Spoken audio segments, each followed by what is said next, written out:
Bonjour, bienvenue sur ma chaîne, moi c'est Diane Yangoran. Aujourd'hui je fais cette vidéo tout simplement pour donner mon avis un peu sur ce sujet-là, le sujet qui fait couler beaucoup de salive. Il s'agit de cet Américain noir qui a été tué aux États-Unis.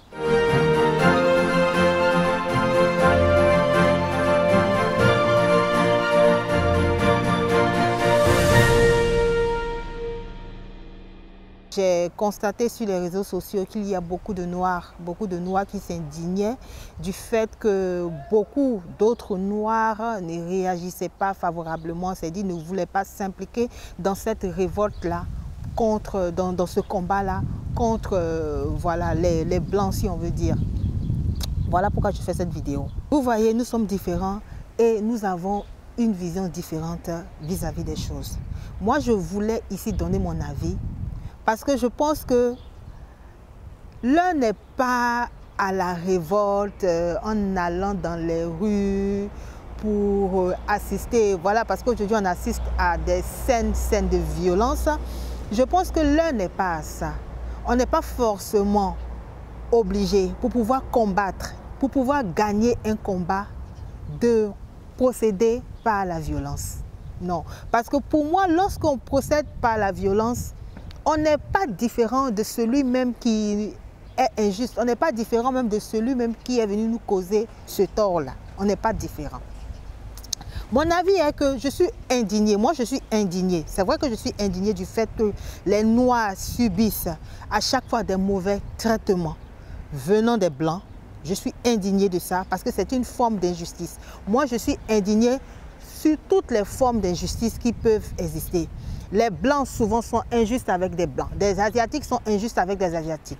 L'injustice existe partout. Des Africains même sont injustes avec des Africains. C'est de ça que je voulais parler. Aujourd'hui, on voit des gens qui sont dans les rues, en train de combattre, en train de crier, en train de se révolter. Oui, c'est vrai, mais le combat ne se trouve pas forcément là. Parce que l'homme noir doit apprendre à changer sa façon de penser. L'homme noir doit apprendre à changer sa façon de se comporter pour que le blanc le respecte en retour. Je vais l'apprendre une façon de penser de quelqu'un que je connais qui dit que on ne tue que celui qui est tuable. On ne frappe que celui qui est frappable. On ne viole que celui qui est violable. C'est fort, mais c'est comme ça. Ce ne sont pas tous les Noirs qui subissent l'injustice en Europe. Moi, je vis en Europe, mais ce ne sont pas tous les Noirs qui subissent l'injustice en Europe. Il y a une catégorie de Noirs qui subissent l'injustice, tout simplement parce qu'eux-mêmes se sentent inférieurs vis-à-vis des Blancs. Le Blanc peut être raciste. On ne peut pas forcer un être humain à penser comme nous le voulons.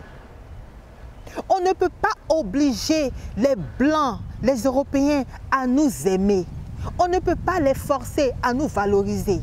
On ne peut pas. Nous devons nous-mêmes apprendre à nous valoriser. Nous devons nous-mêmes apprendre à nous considérer. Nous devons nous-mêmes apprendre à nous donner de la valeur. C'est lorsque tu te donnes de la valeur que celui qui est en face de toi te donnera de la valeur. Mais si toi-même tu ne te donnes pas de la valeur, qui va te donner de la valeur? Qui va te considérer? Les Noirs sont aujourd'hui là en train de se plaindre. Comme quoi on nous tue tout le temps, ils sont injustes avec nous. Mais combien d'Africains, dites-moi, combien d'Africains se valorisent?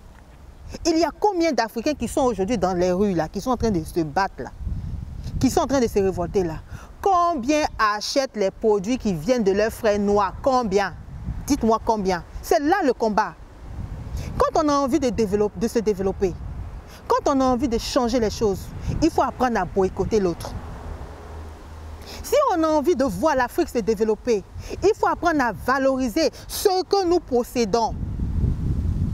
Aujourd'hui, qui fait l'économie de la Chine quand on parle de toutes ces perruques-là? Ce sont les Africains. Allez voir les statistiques sur Internet. Le Nigeria, premier consommateur. Le Sénégal, deuxième consommateur. La Côte d'Ivoire, il y a plein de pays africains qui importent ces mèches-là venant de l'Asie. Mais lorsque vous achetez là, vous gonflez leur économie. Après, ça va vous étonner qu'ils sont toujours première puissance mondiale. Mais décidons aujourd'hui, au lieu d'aller dans la rue, voilà ce dont moi j'ai envie de parler. Au lieu d'aller dans la rue là, aller se battre, aller crier, considérez-nous, l'esclavage s'est terminé là. Mais commencez par ne plus acheter ces mèches là. Commencez par ne plus acheter ces mèches. Dites à vos femmes de ne plus investir dans ce business là. Vous allez voir que leur économie va baisser. Lorsque leur économie va baisser, ils seront moins puissants. Parce que ce monde, il est fait ainsi. C'est celui qui a l'argent là. Voilà. Celui qui a le wari, comme on dit en Côte d'Ivoire. Celui qui a le wari là. C'est lui qui a la force. Ce n'est pas les bavardages. Il y a combien de panafricains qui se disent panafricains, qui sont là pour militer pour les conditions du peuple noir.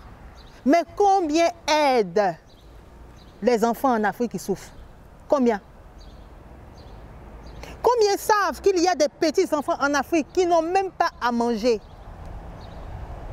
Combien se rassemblent? C'est-à-dire que lorsque vous créez des groupes de panafricains pour pouvoir défendre les droits des hommes noirs, mais rassemblez-vous, rassemblons-nous, cotisons de l'argent et allons donner à manger à nos frères, à nos parents qui sont en Afrique, qui n'ont rien.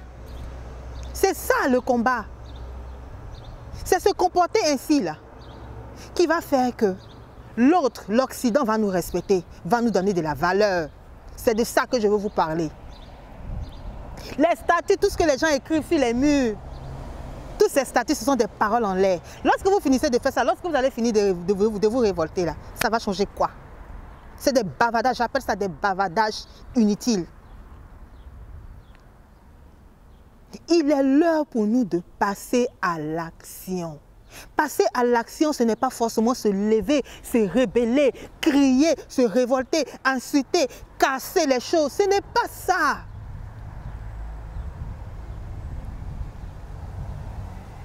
Pour pouvoir vouloir faire changer les choses, il faut apprendre à consommer tes propres produits. En Europe ici, pour ceux qui ont envie de manger africain, lorsqu'ils vont dans les endroits où on vend la nourriture africaine, mais combien se dirigent à aller acheter la nourriture africaine de leurs frères africains? Combien? Dites-nous combien? Ils vont plutôt acheter chez les Pakistanais. Avec ça, vous parlez de, il faudrait que l'Afrique se développe. Mais pour que l'Afrique se développe là, il faudrait que ton frère se développe. Il faudrait que ton frère noir se développe. Pour que ton frère noir se développe, va acheter sa marchandise. Lorsque tu vas acheter sa marchandise, il aura assez de moyens. Il va encore ouvrir une deuxième boutique, une troisième boutique. Ça va encore faire travailler nos mamans qui sont en Afrique, nos parents qui sont cultivateurs. Ça va les faire travailler. C'est ça, cette nouvelle façon de penser. Quand on a envie de changer les choses, ce n'est pas les gros bavardages. Ce n'est pas se mettre là puis inciter. Oui, ils sont méchants. Oui, les blancs, ils ne nous respectent pas. Vous pensez que quand vous dites ça, là, ça change quoi pour eux? Ça ne change rien. Vous pensez que lorsque vous allez vous plaindre qu'ils sont en Afrique en train de piller, vous pensez que c'est quand vous allez bavader, oui, ils pillent, ils volent nos richesses, ils volent là, que ça change? Ils continuent de voler. Ils continuent de voler. Ça change quoi? Nous-mêmes, nous faisons quoi? Nous ne faisons rien. Nous parlons parce qu'il faut parler. Nous bavardons parce qu'il faut bavarder.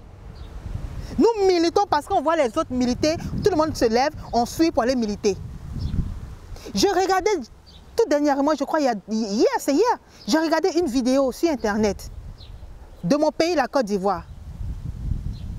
La Côte d'Ivoire est devenue, les Ivoiriens sont devenus de gros consommateurs de pain. Pourtant, on ne cultive pas le blé chez nous.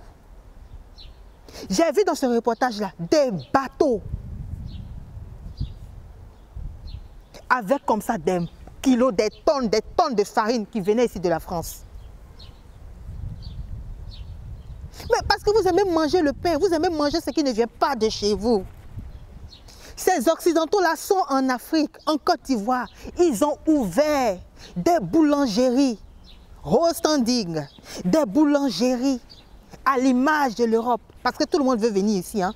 Donc tout le monde se rue là-bas pour aller acheter. Mais vous leur donnez encore de l'argent. Vous faites encore que leur économie devient encore, ça grandit. Ils sont encore puissants. Et lorsqu'ils sont puissants, ils vont toujours nous tuer. Excusez-moi, mais c'est comme ça. Parce qu'ils sont puissants, parce qu'ils ont le wari là. Ils vont toujours nous tuer. Malgré votre spiritualité, malgré tout ce que vous faites. Parlons même de religion. Ils sont venus, vous ont apporté la religion. Ce sont eux qui vous ont apporté la religion catholique. Ce sont eux qui vous ont apporté l'islam. Mais vous vous levez aujourd'hui, c'est vous qui criez, on doit aller se révolter. Mais pour vous révolter là, commencez d'abord par laisser les religions là. Commencez par laisser leur religion là. Parce que j'arrive pas à comprendre comment les gens réfléchissent. Vous trouvez que ces personnes-là sont arrivées, ils nous ont tués, ils ont pris nos parents, ils ont violé nos mamans, ils ont violé nos ancêtres, ils nous ont pris, ils nous ont déportés. Mais quand on vous dit que, quand vous parlez comme ça veut dire que ces personnes ne sont pas bien, ces personnes sont de mauvaise foi. Mais lorsque vous parlez de leur religion, lorsqu'on vous envoie de la religion catholique, vous trouvez que waouh, c'est bien, ils nous ont apporté quelque chose. Mais, excusez-moi, mais le combat là, il commence par là. Je parlais de boycottage. Pour faire tomber ton ennemi, là, boycotte ses produits. Il y a combien d'Africains qui vont acheter les livres de leurs propres frères noirs? Il y a combien? Souvent, c'est les mêmes sujets que des Européens développent. Mais le noir, dans sa mentalité, se dit que c'est ce que le blanc a développé là. C'est ce qui est meilleur. Donc, il va laisser le livre de son frère noir pour aller acheter le livre du blanc. Avec ça, vous dites que vous voulez qu'on vous respecte. Vous voulez qu'on nous respecte. Vous voulez qu'on développe. Mais ils vont toujours nous tuer. Ça, c'est rien même. Ça vient encore. Tant que vous n'allez pas changer de mentalité là, tant que nous n'allons pas changer de mentalité là, ils vont continuer toujours de nous tuer. C'est de ça qu'il s'agit. Combien de Noirs qui sont ici, qui ont réussi d'après eux leur vie, hein? Qui arrivent quand même à manger, qui ont quand même une situation. Combien quand ils vont en vacances en Afrique, prennent des sacs, prennent des vêtements pour aller donner à ceux qui n'en ont pas? Combien le font? J'en connais pas beaucoup. Je sais qu'il y a beaucoup qui le font, mais ce n'est pas beaucoup. Mais si c'est pour aller se pavaner, pour aller présenter que oui, ils ont ça, ils ont des jeans comme ça, ils ont des chaussures comme ça, ils ont des chapeaux comme ça. Voilà, là, pour aller se pavaner, pour aller montrer que oui, ils ont réussi socialement, oui. Et pour vous parler de développement, vous aussi, vous prenez vos bouches là pour mettre dans cette affaire. Taisez-vous, taisons-nous. C'est pour ça que moi, le fait que ce noir-là soit mort, là, je ne parle pas.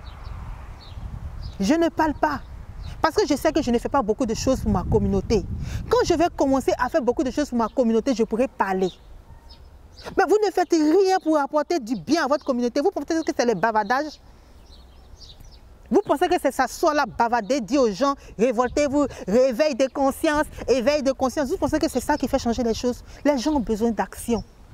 Les gens ont besoin de voir des choses palpables. Toi qui es en Europe ici, qui as réussi ta vie, tu sais que dans la région d'où tu viens, tu sais que dans le village d'où tu viens, les mamans n'ont pas de l'eau potable. Les mamans marchent des kilomètres pour aller prendre de l'eau. Mais pourquoi tu ne vas pas aussi investir pour améliorer leurs conditions de vie? Pourquoi on ne se regroupe pas? Pourquoi nos petits-enfants qui sont là-bas, qui souffrent, qui n'ont pas à manger, on ne se regroupe pas en disant oui, on va se regrouper, on va cotiser ne serait-ce que 10 euros, 10 euros, 10 euros, 10 euros. Si nous sommes 100, ça va nous faire 1000 euros. Nous allons aller les aider. Pourquoi on ne le fait pas? Mais aujourd'hui, pour militer là, pour crier sur tous les toits, oui, on nous tue, oui, l'injustice, vous voulez le monde. Mais quand c'est pour s'associer, pour se battre pour notre communauté, on ne le fait pas. Il y a combien d'Africains qui souffrent? Personne ne les aide. C'est lorsqu'ils vont mourir, les gens vont se lever. Oui, les Blancs sont méchants. Oui, on l'a tué. Oui, il y a eu l'injustice. Mais les gens s'en foutent. Les gens se battent pour leur communauté. C'est ce que vous devez comprendre. Vous avez vu un Chinois délaisser son ami chinois? Aujourd'hui, là, le gars qui est mort, ce monsieur, ce noir qui est mort là, il y a eu des manifestations, il y a des voitures, des policiers blancs qui sont encore allés rouler sur des manifestants. Mais qu'est-ce que le président de la République a dit? Il a dit, mais il faut les laisser faire leur travail. Chaque communauté se bat pour sa communauté. Et on n'a pas besoin d'attendre lorsque on nous tue. On n'a pas besoin d'attendre lorsqu'on nous fait du mal avant de réagir. Il y a combien d'Africains, joueurs professionnels ici, qui jouent au football? Qui ils épousent? Qui ils épousent? Dites-moi. Qui ils épousent? Ils épousent des blanches. Ils épousent des blanches. Et puis avec ça, vous parlez de développement. Ceux-là aussi vont ouvrir leur bouche pour dire que oui, on nous maltraite. Mais attendez, c'est de ça qu'on parle. Pourquoi quand tu viens ici en tant que joueur international, là, tu ne cherches pas à aller prendre ta soeur noire, ta soeur avec qui tu as le même paradigme, tu ne vas pas la chercher. Il y a combien de parents qui sont en Europe, en Afrique, qui se disent militants, qui se disent combattants du peuple noir, mais qui applaudissent, qui sont heureux parce que leurs enfants vivent en Europe, qui sont heureux parce que leurs enfants sont allés épouser des Européens. Ils sont fiers. Avec ça, vous parlez de développement. Il faut changer la mentalité. Il faut changer la façon de penser. On n'est pas fiers de nous-mêmes. On ne s'apprécie pas nous-mêmes. On ne se donne pas de la valeur nous-mêmes. Et puis on veut que les autres nous donnent de la valeur. Je suis désolée, ça ne se passe pas comme ça. Nos cheveux là, les femmes noires là, nos cheveux crépus, nos cheveux qui sont là, on ne les aime pas. On trouve qu'ils sont durs, on trouve qu'ils ne sont pas faciles à démêler, on trouve qu'ils ne sont pas faciles à entretenir. On aime les cheveux des blancs. Quand on voit les cheveux des femmes blanches là, on les envie. Il y a trop de... Je ne parle pas de ceux qui ne le font pas, hein. Je parle de celles qui le font. Je précise. Avec ça, on va parler de développement. Avec ça, nous allons ouvrir nos bouches aussi pour parler dedans. Taisons-nous. Quand on va commencer à s'aimer, quand on va commencer à aider notre communauté, quand on va commencer à valoriser, à apprécier ce que nous avons, le blanc va commencer à nous respecter. Combien de femmes se dépigmentent la peau? Il y a combien de femmes qui sont dans les rues en train de crier, qui font des statues partout là? Elles se dépigmentent la peau. Vous achetez des produits pour vous dépigmenter la peau parce que vous n'aimez pas votre mélanine, parce que vous n'aimez pas la couleur noire. Et puis c'est vous qui ouvrez la bouche pour dire qu'il faudrait que le blanc nous considère. Taisez-vous, c'est à vous que je parle. C'est à ce genre de personnes-là que je parle. Arrêtez d'indexer tout le monde, arrêtez de vouloir que tout le monde se mette dans des combats lorsqu'il n'y a pas de prise de conscience. Voilà, c'était ma vidéo pour aujourd'hui. Si vous avez aimé, n'hésitez pas à liker, n'hésitez pas à partager, n'hésitez pas à vous abonner. Si vous n'avez pas aimé aussi, tant pis pour vous. Bye bye.